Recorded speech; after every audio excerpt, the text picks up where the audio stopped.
Stack 4. Fox Connecticut News begins right now.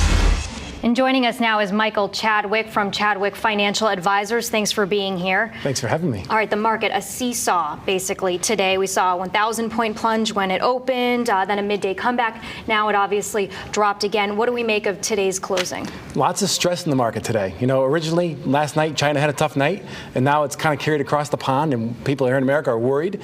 But this is just the beginning. I mean, people are getting nervous, and the market's down maybe 5 or 10% in the last few months. We've been spoiled. Last 5 or 6 years, it's done nothing but go straight up. When you say that the worst is yet to come, is that what you're saying That's here? right. That's right. Very much so. I mean, valuations in the stock market are very high, and people, I think, are not paying attention to valuations. Lately, there's been a lot of trend following. If the trend is up, people are happy, so they keep buying, and people have been rewarded by buying the dip. And I think that we're getting close to the buying the dip thing not working so much anymore. So how long is this going to last? Is this a couple days of volatility, a couple months, do you think? I would think at some point we're going to have a bear market, and a bear market, on average, lasts 18 months. We're long overdue. The market hasn't really gone down substantially since 2009.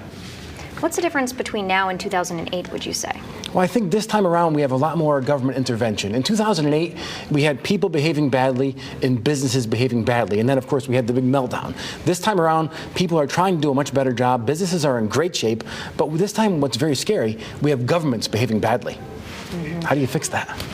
That's a good question. Advice to your customers at this point, or people out there who are watching and have their hands, you know, their head in their hands at this point? Sure. Well, we've been very cautious. We've seen this coming for quite some time, so we're well protected. For those of us who don't have someone or who are doing it on their own, I would advise extreme caution at this point. This market is very reminiscent of 1999 during the internet bubble, even 1929 during the pre-Great Depression era. Very reminiscent of that. All right, Michael Chadwick, thanks so much for being here. Thanks for having me. Lorenzo, back to you. All right, great advice. Thank you, Jen. Thank you, Michael.